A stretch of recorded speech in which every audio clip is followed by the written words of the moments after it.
All right. Good evening, everyone.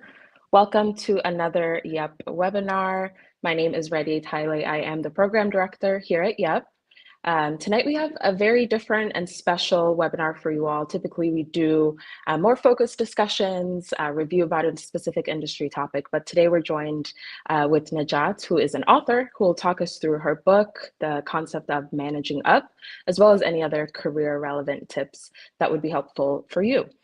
So very excited for this. We also have a couple of YEP members that are joining in to pitch in their questions, talk us through some of what they've learned perhaps in the book as well, and we'll get the conversation kicked off. So to kind of give a quick introduction of our speaker tonight, who we're very happy to have, Nejat is the founder of NBAC, a leadership advisory firm specializing in transforming workplace dynamics. She helps professionals lead effective and manage up, whether it's across, down, but the art of managing in a full. As an expert in emotional intelligence and the art of managing up, she partners with organizations worldwide to cultivate high-impact leaders who thrive in today's complex work environments. Certified leadership and emotional intelligence coach and a DISC practitioner, Nejat provides actionable strategies to enhance influence, communication, collaboration across all levels of different organizations. And she's able to help drive measurable improvements in engagement and performance. She holds an MBA from the University of Massachusetts, Amherst, and is a distinguished Toastmaster, recognized for excellence in communication and leadership. She is, of course, also the author of The Art of Managing Up. She delivers keynotes and workshops that empower teams to navigate challenges, align priorities, and foster high-performance leadership culture. So we're very excited, Nejat, to have you. Thank you so much for joining us.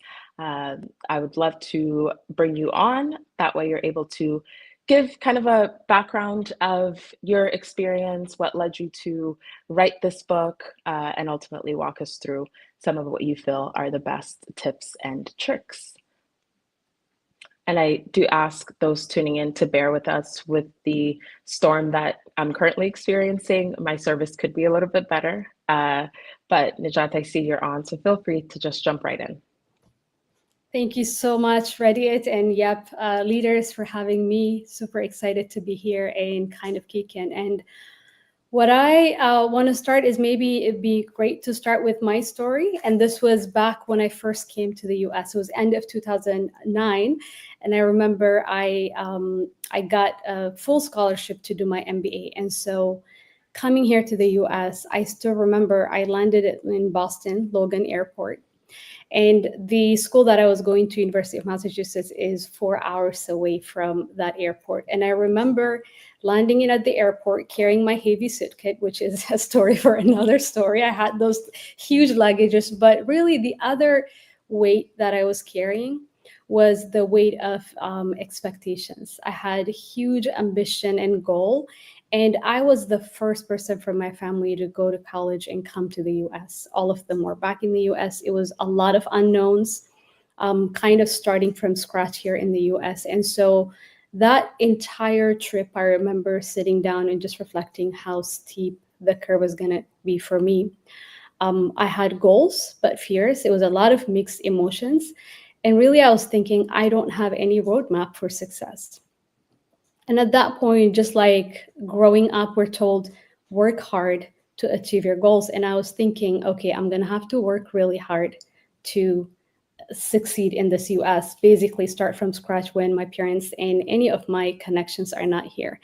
And so I go and attend my MBA, and the MBA was an absolutely great program. It was an intensive program. We went through a lot, and they taught us how to lead a business. See, I had the tools. I thought, okay, I'm going to get the competencies, and when I start work, I will then succeed.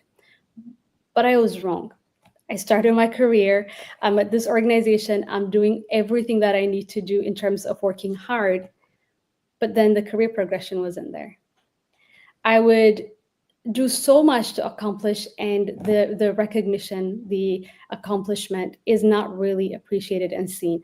As someone who had multiple ideas, okay, these are the ideas I have for change and transformation within this organization. Ideas are not influential. And so I learned that there was really an invisible force here, something that's different that could really help me succeed in my career. And that's when I really started discovering and seeing there's something missing. It wasn't that I was underperforming. It wasn't that I wasn't doing the hard work. It was really that I was not managing up. And this is interesting because as I then started my own business, this was 5 years ago, to like lead and train managers and leaders throughout, what I found was there's leaders who are doing incredibly amazing work, hard work. And then they find out that their leaders didn't have the same picture of that. It wasn't aligning. They don't feel seen, appreciated, or recognized. And so the missing link was really managing up. And so that really exploration led me to start leading sessions and workshops on the art of managing up. And it really became a movement. Like leaders would come and say, this is the topic that is resonating a lot well. They would see that this was the missing piece. And honestly, it ended up being a topic for my book. And this is the book that I wish someone gave me when I first came to the US. Or even like when I was first transitioning into management, I wish someone could come and say, here's a blueprint for you. So the book is titled The Art of Managing Up, and it's a step-by-step guide to help you become the CEO of your career. Really what it does is it puts and sets the foundation of really defining this invisible line to success. And there's even studies that show that managing up is effective and helpful for career success, but also for organizations. So what the book does is it starts by giving like a basic introduction of what managing up is, and what really stands in the way as people are trying to get to manage up. And then, so it starts with that basic foundation. It has frameworks, assessments that people can take. And then in the second part is basically ascending and building, which is truly becoming a CEO of our career and leading it from any seat in the organization. And what that means is instead of really going and basically following where the road is taking us, to pause and say, what is the road that I want to take? And how do I define success? Because truly what comes to mind for most people is there's a lot of pressure from outside that defines what success means to us. But that has to come from within. So to truly say, as a CEO of my career, this is a permission to say, where do I want to start? How do I even define success for me?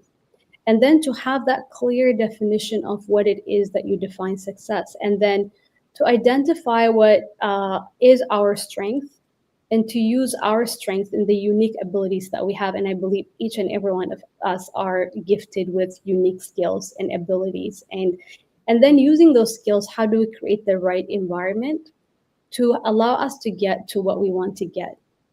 And through that process is how do we manage up and align with our boss? How do we create the right environment, the right systems, and the right people that can help us really get there?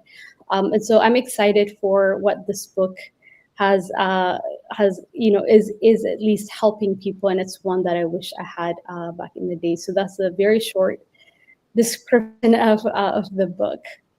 Yeah, that's fantastic. Actually, to kind of go back in reading this book, that was one of the first things that stood out to me as well. And I think myself, really, a lot of folks in our community can relate to a lot of what you just mentioned, in perhaps being the first to reach a milestone, to even achieve and work toward that milestone, being in that environment where it's just you and you don't necessarily have that roadmap in front of you.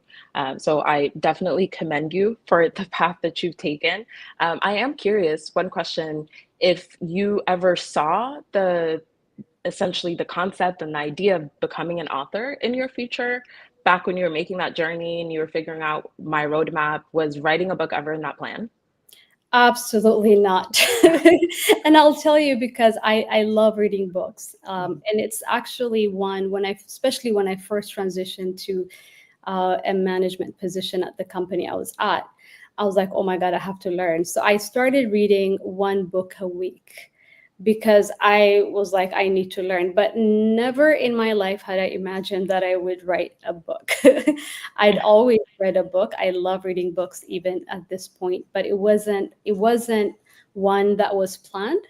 But I always say it was that, going away from home, coming here, and going through that journey and just seeing this invisible thing, it just became an idea, and then it became a book. So yeah, no, absolutely, it wasn't an idea, at least not until very recently, let me say. Interesting. Yeah, Yeah. it's difficult, I'm sure, being the first again in a lot of these achievements and milestones and goals, but to, on top of that, go into a territory that you never originally planned for and really saw yourself in, speaks to, I think, your entrepreneurship, which I think is amazing. In the sort of story you lay out of your path, how you are in the position you're in today, but also in your first role, reading the book, you mentioned the idea of imposter syndrome. I think that term gets thrown around. I think people find ways to kind of relate to it, or sometimes even provide their own definition for it. I'd love to hear from your perspective. What did you feel? And then how did you end up giving it the name of imposter syndrome? So there's actually a definition of imposter syndrome. But what it was for me was, and I think this is actually, I would say, for many, many professionals, there's ways that we get in our own way in multiple ways. Now, imposter syndrome technically is by definition is the feeling of feeling like a fraud, that you're going to be found out, that you don't really deserve the success that you currently have, and it's almost like it lets you shrink because you're afraid of being found out. I heard a story that Maya Angelou, who wrote like 8 books, she would still say, "I feel like an imposter. I felt like I was going to be found out." Imagine someone who is Yeah. like her feeling it. And there's studies that show that almost about 72% of people feel that. So it's not just one person. I think most of us are going to be feeling imposter syndrome at one point in time. What was happening for me, and I think what happens for most professionals, is we come here, and I'm going to say for me, I came here, I'm new in this country, and sometimes we use anything and everything about us to prevent us from, advancing in our career.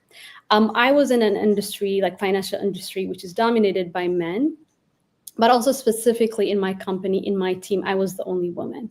And so I would say, "Oh, I'm the only woman here. Like, why would I? How can I lead other men?" Or we would say, "Oh, I'm younger than these people, and how can I lead?" Right? So we give any and every reason about us. There are moments where I was promoted to management, and I would say, "I've only been here in this country for this many years. How can I?" So those are thoughts that come to our mind that really hold us back from getting to that next step in our career, in our life, in all of our achievements. And imposter syndrome specifically is, it says, no, what you're achieving is nothing. It's luck, and you're going to be found out. You're a fraud, is what it tells us, unfortunately. Right. How do you recommend? A lot of lessons sometimes are learned the hard way, right? And I 100% relate to the idea of perhaps being the youngest, maybe one of the only women, and on top of that, a Black woman, right? And feeling that Yeah. position of, am I really qualified, and will I earn the respect that perhaps my position entitles me to have? But of course, that's different than what others might perceive it as. But how do you, what's that first step to breaking it? Is it recognition that you're feeling that feeling, and that could be imposter syndrome? Is it, what could that be? Yeah, actually, in the book, I list 6 things that get in the way for people. And those are 6 things that I've seen, not just personally, but I've seen other professionals also. These are things that were getting in the way. And so one of the things that was happening to me, like I mentioned, was 2 things. One, sometimes we feel like, "Oh, I am this and that," and we're holding ourselves back.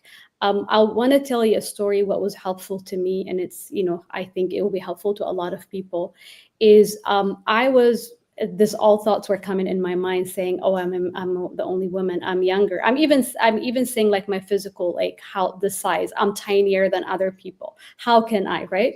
So I'm saying all of these words, and I had a mentor at one point, and that mentor heard me say all of these things as I was sharing. I'm like, "How can I do this?" And then he stopped me and he said, "Najat, why do you do what you do?" Mm. And I was excited. I'm like, oh, I love doing what I do because this and that. I told him how passionate I was about the work. And then he said, then why are you thinking about yourself? And that was like really an aha moment for me. I was like, anytime I'm feeling I'm younger, I'm a woman, I'm this and I'm that, the common thing with all of those things is I'm thinking about myself. Mm. But the most important thing here is the work that I'm doing, the purpose that I have, the why that I'm doing. So if we really think about the why and the purpose of why we're doing what we're doing, we're not even going to think about ourselves, right? So that's one way of shifting our focus from ourself to shifting into the why we do our what we do. It's not about me, it's about the passion that I have to help leaders in organizations lead in an excellent way. When I think about the work, that really takes the pressure away. But the other thing that is incredibly helpful, and I recommend this in the book, is we actually need data to defeat the thoughts that come to our mind, because logic sometimes will help you in this case. So what I recommend to people is to have a document, and it could be like a Google document or a Word document. I recommend digital because it's easier to, update and change. But call this document a wins and achievements document. And so what you do is anytime that you achieve an achievement within work, anytime you receive a recognition, anytime you receive a compliment, you write those down in that document, right? And you update that. Now, this is not a document to be shared with people. This is a Mm. document purely for you, and it's not your resume. But let's say last week you accomplished something at work. Let's say you're in sales and you doubled your numbers. Let's say you, whatever an accomplishment, these are numbers, right? When you add that in that document, it does few things to us. So the first is, anytime my thoughts say, why are you even thinking about getting promoted? You haven't even achieved something. I can say, well, I have this data to prove that I'm not just saying this, but there's data to prove that I'm actually accomplishing things. The second thing is, anytime we read that document, it gives us that sense of defeating it. The second thing that is helpful with is, anytime we have a meeting with our boss, for example, for our performance review, we can actually go back to that and see what we've done, and we can have those numbers in our conversation to share that we're accomplishing something. Now, the other benefit of that is, if we have it written down there, it always helps us to see, because sometimes we tend to do a lot of activities but not achieve more, right? So it keeps us on track too, to say, hey, you know what, you're doing a lot of hard work. Is this hard work adding something? And it helps us to see, okay, what exactly am I accomplishing? So it's helpful, one, to keep us on track so we can keep on accomplishing, but two, to give us data to combat that thought that says, no, you're not doing enough, no, you're a fraud. So that is a good way, I would say, to start. But I do share in the book, for all of the things that stand in the way, how we can really combat those and achieve more. Yeah, that's fantastic. I like that you're able to give an actionable step, right? And the idea of a lot of that imposter syndrome feeling is emotionally tied to you, right? And perhaps your self-identity and things of that sort. So to be able to kind of cast that to the side and say, let's look at the data, let's look at the hard numbers of your successes, let's look at the actual accomplishments and value you're able to bring. I think that's a great way to kind of reframe it. Yeah. Pulling on a thread you mentioned, I think, in our first question, you said that ideas don't always equal influence. And I add to that, in what I read from the book, great work also doesn't necessarily equal influence, right? Um, if you could kind of talk through what, when we think about the concept of influence tied with managing up, right? We have that one for one relationship, perhaps, that exists in our minds of, I do great work, therefore I'm going to be recognized and I'm going to move up, right? But we know from the data that you've provided, that's not necessarily true. Yeah. But how do we break that definition? And then how should we be looking at the work that we do and really managing up, and maybe even taking a step back and kind of defining, what does managing up mean to you? Yeah, yeah. So I want to unpack three things from what you said. The first is like you talked about influence and results not speaking for themselves. And I have to say, it's naive to believe that results speak for themselves. Results, I mean, I learned it the hard way. Professionals that succeed will tell you results don't speak for themselves. And it's for multiple reasons. One, in a corporate setting now, everyone, including your boss, is busy with their own work, and so they're not going to come and analyze and see what have she achieved, what did we do last week. So it's up to us to take that responsibility to show this is what I'm accomplishing and to actually share that. Now, with that, I want to speak about influence, and I want to share, and this is from another book, actually, by the way. In that book, it says if they're impressed, they will change what they think. If they're influenced, they will change what they do. And so I want to just pause a simple example, and this has happened to me is, let's say you have a brilliant idea at work. Let's say you are doing your work and there's something that needs to change. You need to get buy-in from senior leadership to be able to tell them we need to change the way we're doing here, right? If you are communicating in an effective way and are you able to influence them? Are your ideas accepted and seen, and can you add value in that sense?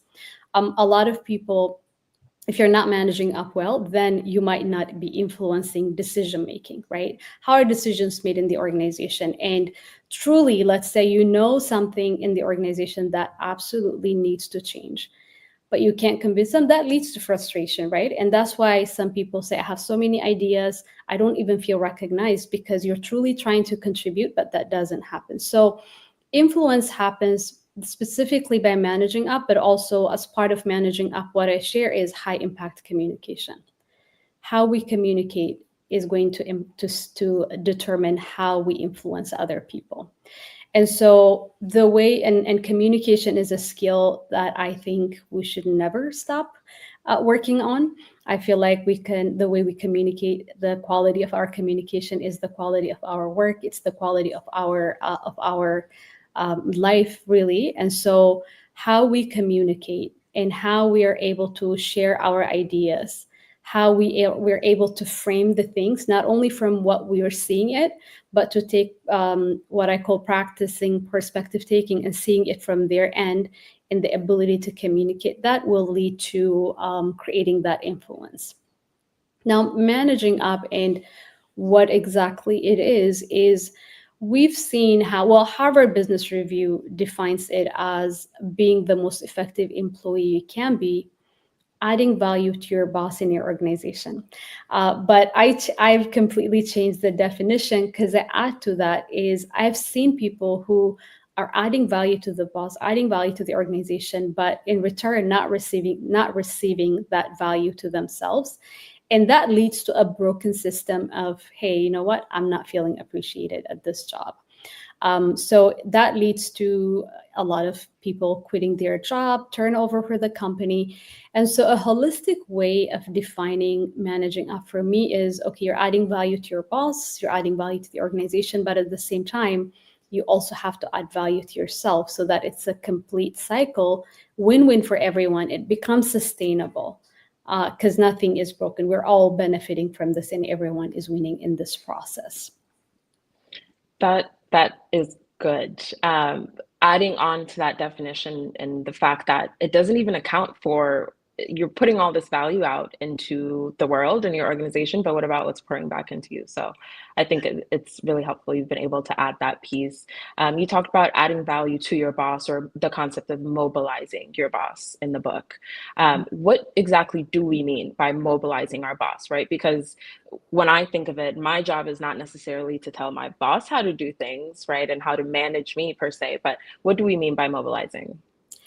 Thank you so much. And I'm so appreciative that you mentioned, well, is it my job to really communicate with my boss, right? Yeah. And Right. so I want to share one thing that what managing up is not, and then I want to share how do we then mobilize our boss. So managing up is not changing our boss to become a better boss or like really giving them feedback to help them. No, that's not. Managing up is really about me and what I'm trying to accomplish, and how can I then make and work with my boss to be able to create this win-win environment that we just talked about. And so, how do we mobilize in our boss? I share about 4 things in the book. But I'm going to start with just saying mobilizing our boss means making sure that we're helping our boss to be our champion, that we're helping them to be the person who's going to champion us and be and say yes to the things. And so the first thing that I would say is creating a productive working relationship. And we say this, like people say, oh, I don't really like my boss, the way the communication.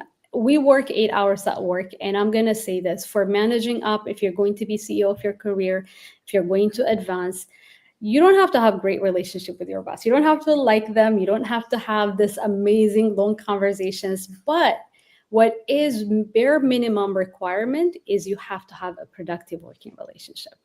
And the way I define like having a productive working relationship is having a relationship that is based on mutual understanding and growth. So instead of trying to say, I don't like my boss the way they work, how can you really be proactive and create that productive relationship? And the way we can do that is, number one, to stop following the golden rule. So you might have heard of the rule that says, treat others the way you want to be treated.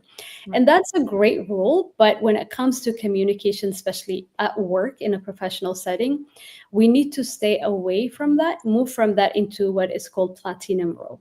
And what that platinum rule says is not everyone is the same. So do not communicate with your boss the way you would like to be communicated. Rather, communicate with them the way they want to be communicated. And it really starts with basic understanding that you are a unique human being, very different than your boss.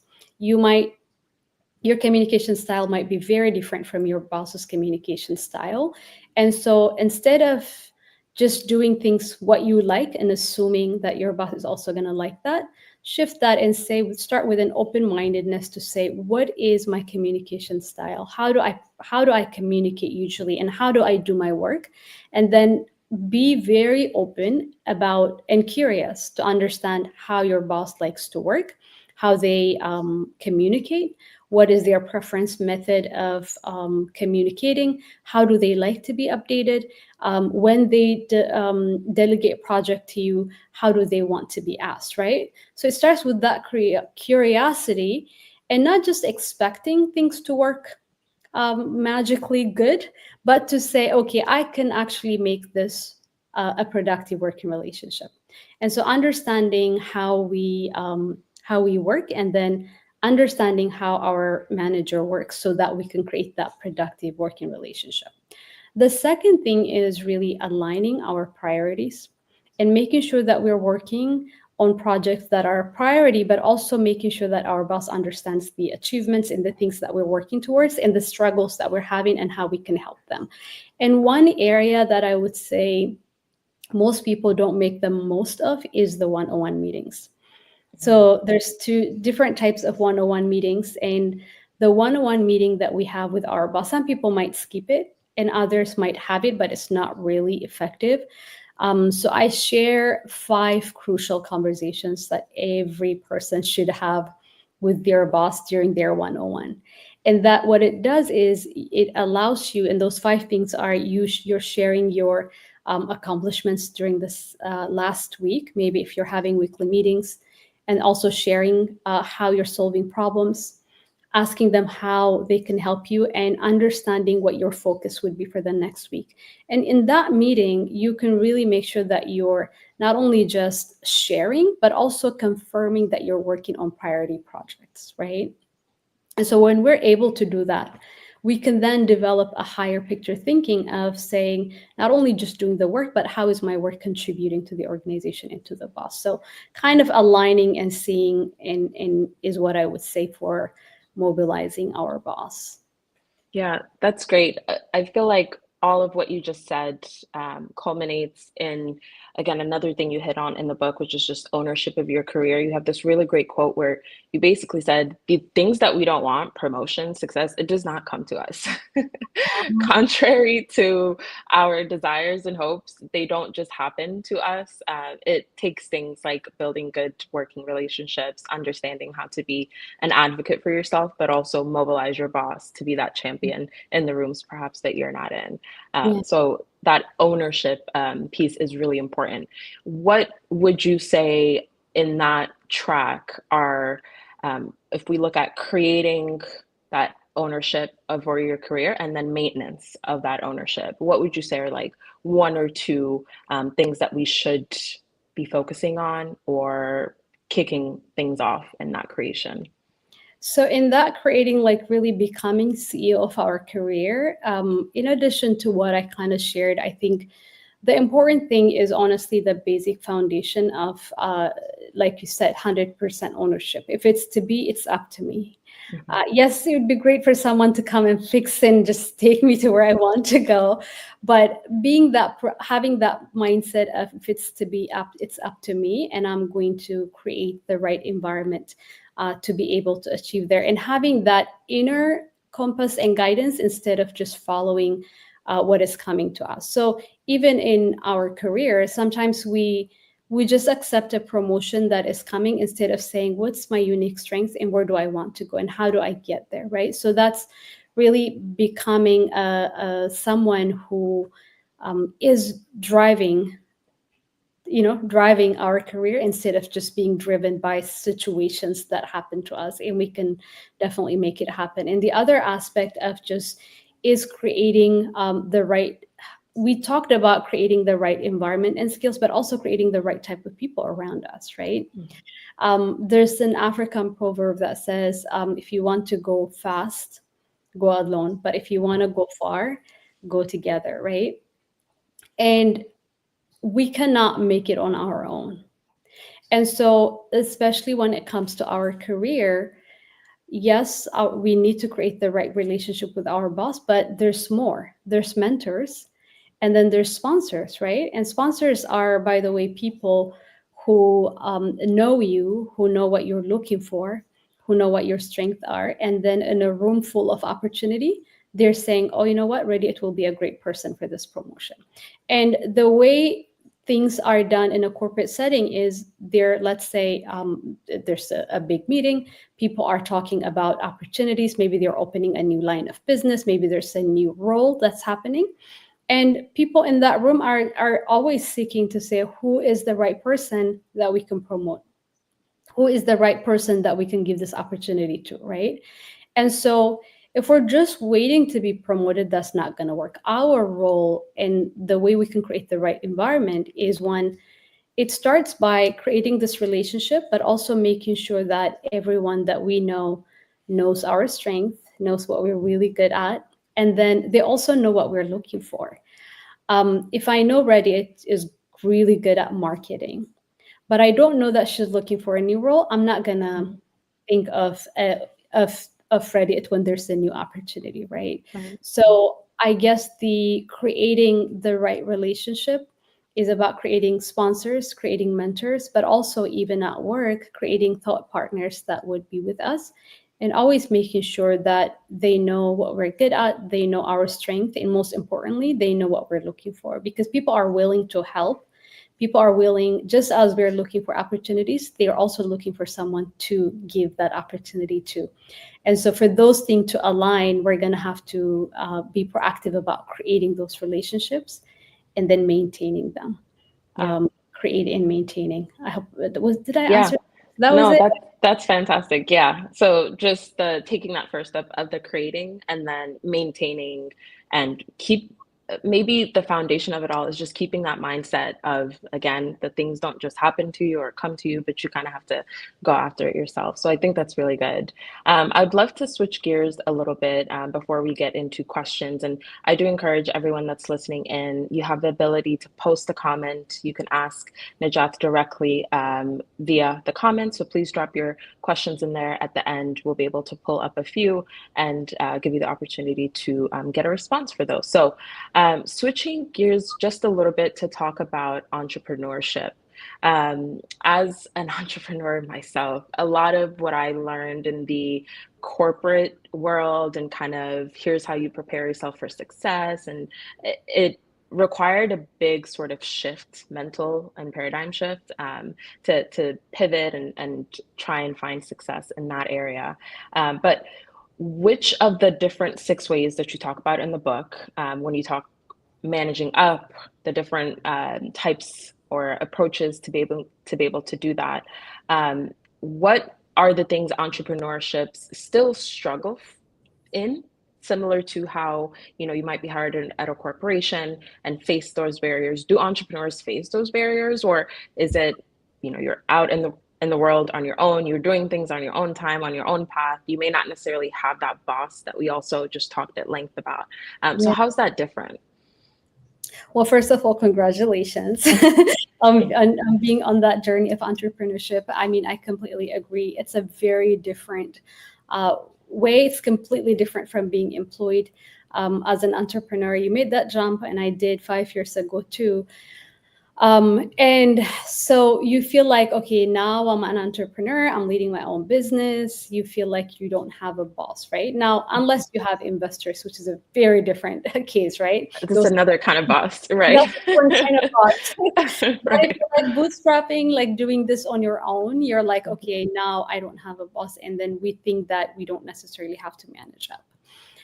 But the thing is, as entrepreneurs, the same kind of principles apply.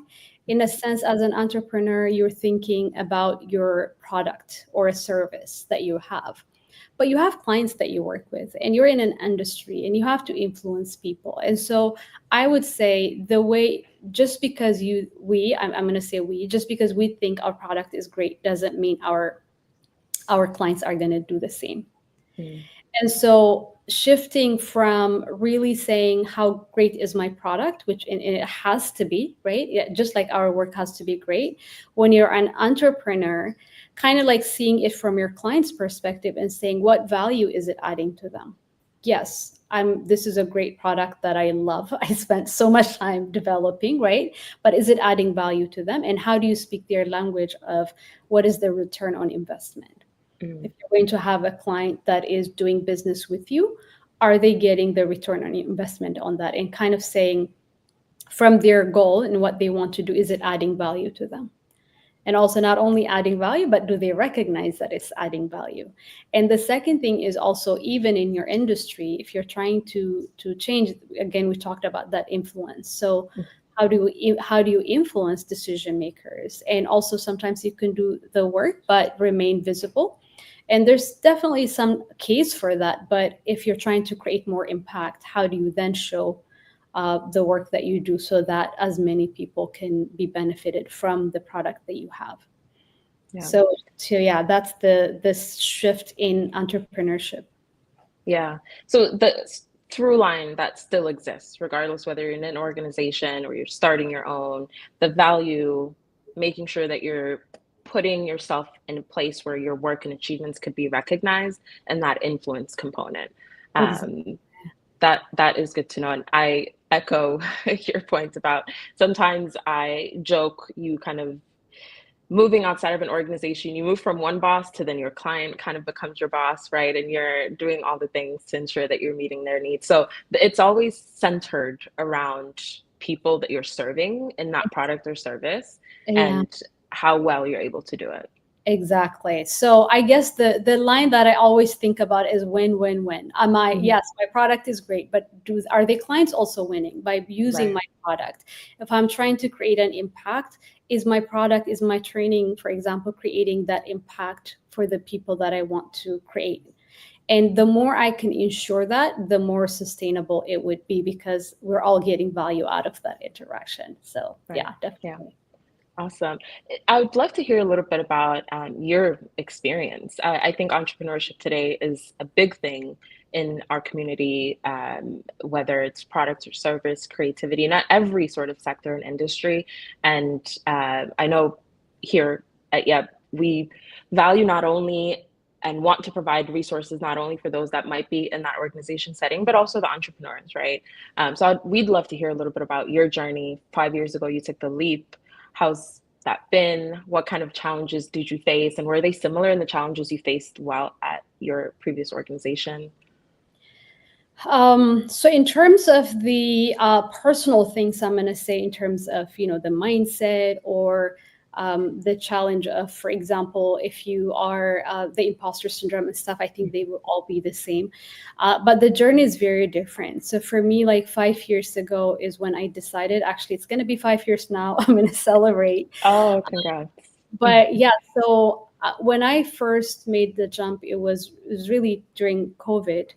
And I had this vision of starting my own company, but I was just kind of like putting it off, saying like, I'll do it another time, another time. But then the pandemic happened. And I think, as is everyone, we all asked hard questions at that point, saying like, what are the things that what if this was the end of it all?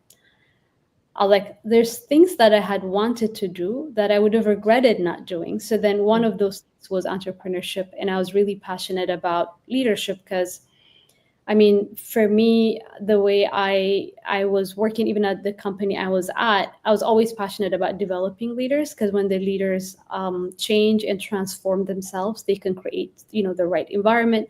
The organization basically advances, right, with the change in leadership. So that wasn't even a question for me. But once you're out, like you said, it's a completely different environment. And I would say actually nothing has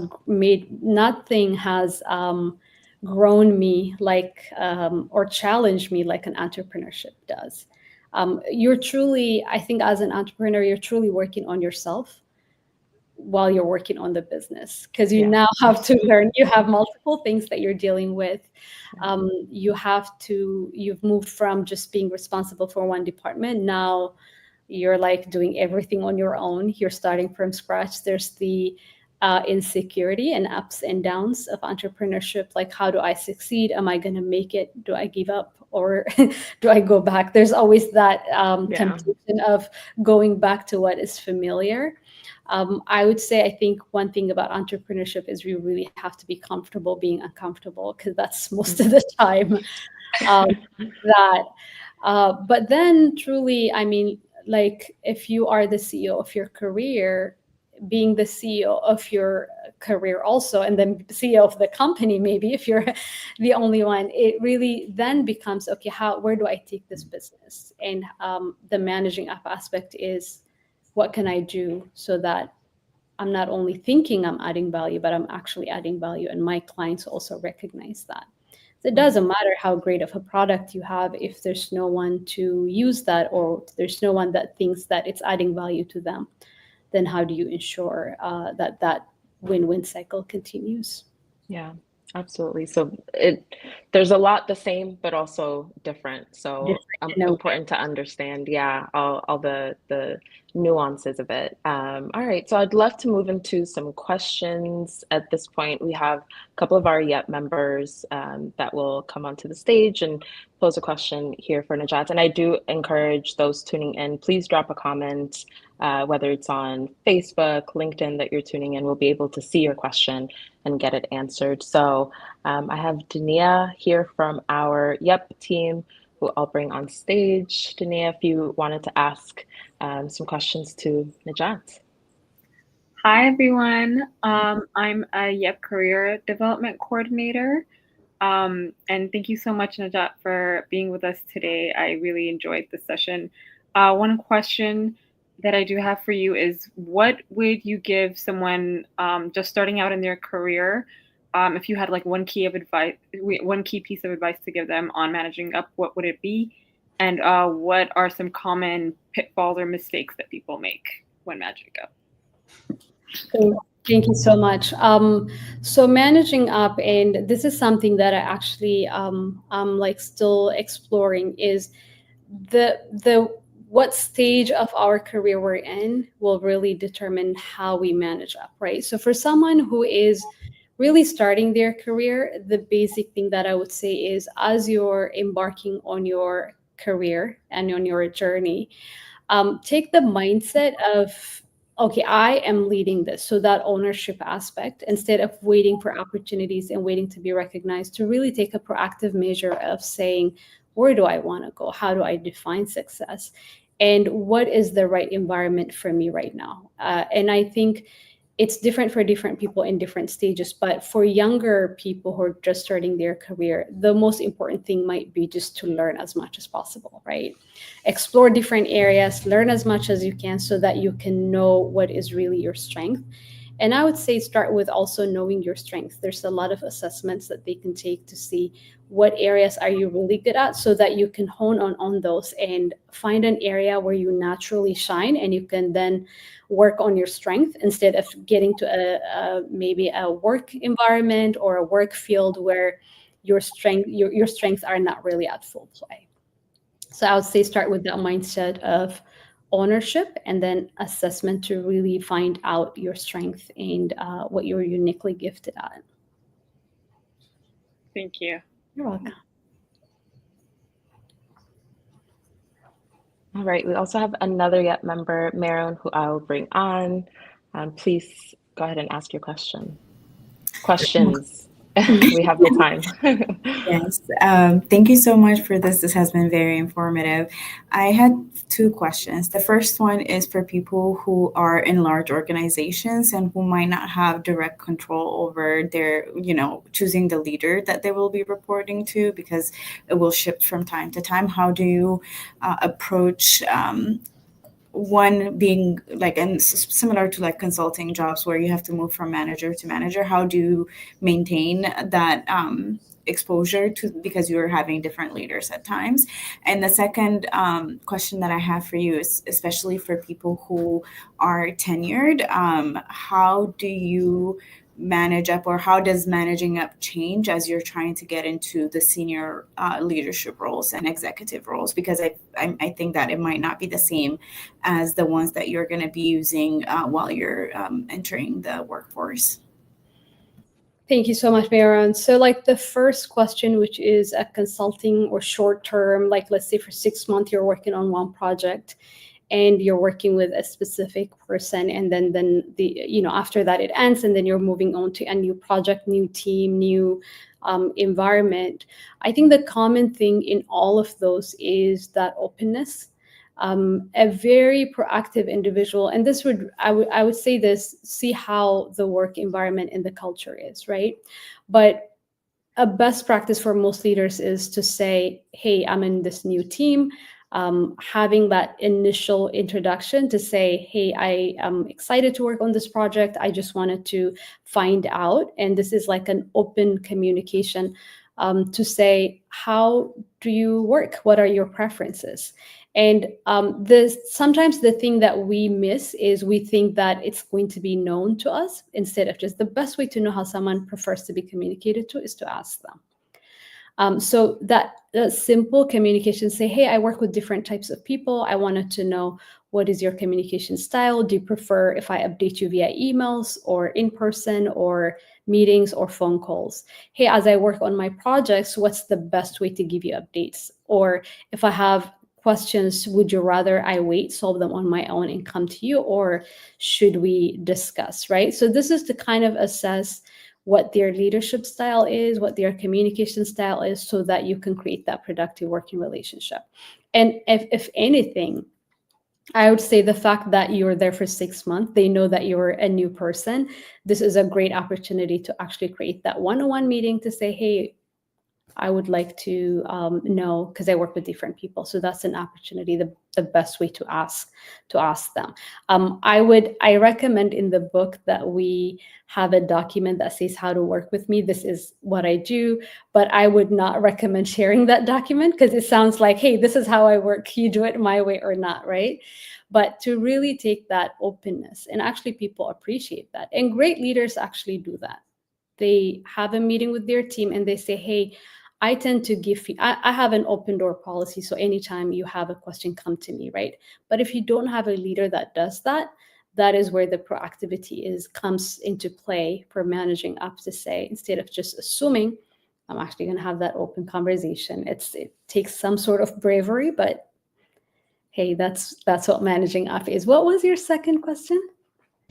How does managing up evolve as you move in your career to more senior or executive level roles? Yeah, thank you so much, Miro. And you're talking about my second book because the book that I have here, because I wanted it to have the basic concepts, it's just the foundations of managing up. But like you said, when you are in a senior role, the managing up aspect is going to be different because at that point you already know what you're good at, you already know your styles and all. At that point, what it really comes to is one, ensuring that you're aligning and have a high picture thinking of the organization and how you're adding value to the organization, and really like working on a project that matters to the organization. And so even trying to pick the area that you want to work at, right? But also as leaders, the other thing that I focus on is, yes, you have to manage up yourself, but then as a leader now, you also have responsibility to create a culture of openness where everyone within that organizations is unleash their inner CEO and are proactive about communicating. Because if we think in an organization, if they don't have a managing up or an upward management culture, what happens is the people that are in the front that are doing the work that have great ideas are not even able to bring that up to the organization so that the organization can be transformed. There's a lot of ideas in the bottom for innovation that the organization can use, right? So what I say for leadership is one, for them to manage up, to see what are the projects that are relevant and what are the projects that are not even relevant for the organization, and how exactly am I impacting the organization? What is my role in transforming the organization or taking it to the next level? But at the same time, creating that culture within the organization and making sure that it's an open and psychological safe environment for people to truly manage up and be proactive about their career, so that each and every person in the organization is actually working on something that they're really good at. Imagine how that would be. And imagine if they all can have that productive relationship with their boss. I mean, how many people leave organizations because people don't like working with their boss, right? It's a lot of numbers. So for a leader, it's twofold: creating the right environment, but at the same time, really seeing how are you taking the organization to the next level.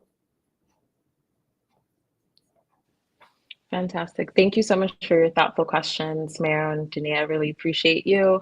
Again, we have a couple more minutes, so please, if you do have questions and you're tuning in, drop them in the comments.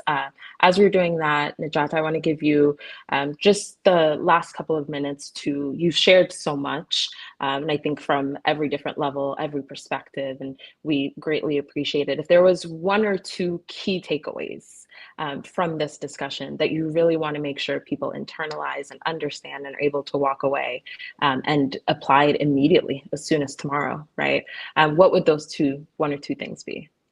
Well, I think the one that I would say is the study that was done by McKinsey and Company, where they studied, hundreds of leaders to see what was the key factor, right? And what they found was being just a great leader to your subordinates is not enough. And they found out that managing up was twice as important for your career success than just being a great leader to your team or being a great individual contributor. And managing up and across was 50% important for the organization's success. And so the thing that I would say is, if you are not managing up, you are missing out on a lot for career success, also for the organization. And so I would say start to learn what managing up is and apply that. So many people believe that managing up they believe the myth associated with it. For some people, they say, oh no, I don't want to please my boss, or I'm not that type of person. For some people, is the naivety of saying, oh, if I do my hard work, it's going to show. Results don't show. We have to speak for them. And it's because, everyone is busy. They're not going to see and analyze everything that you're doing. The sooner you can really take ownership of your career, the more, you know, you will be fulfilled. And honestly, I mean, don't wait for a permission. Lead your career. Don't just be driven. Just as you do, you can really truly be the CEO of your career. You are the CEO of your career. And honestly, when you come from that mindset, and you create the right environment, you can achieve the success that you defined for yourself, not what the society think is a success, right? Truly define that for you, and create that right environment. I love that. Don't wait for permission. I think that's going to be the thing that reverberates and really resonates with me. So I really appreciate it. Learned so much from the book, from the different personal anecdotes you provided, from your experience, but also the real practical and actionable steps that you talked about in this session as well.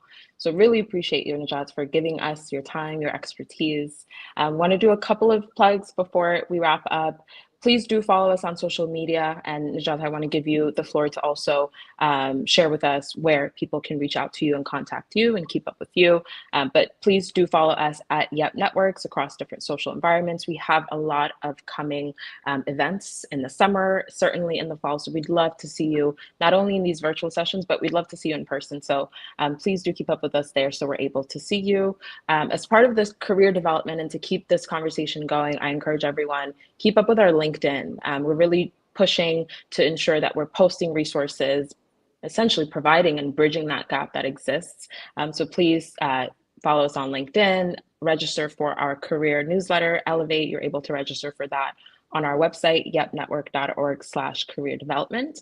And then please get Nejat's book. And we are looking forward to the second one, I can say selfishly. This continuation of learning will be very exciting. So Nejat, where can people reach you? How can people grab your book? And how else can they connect with you?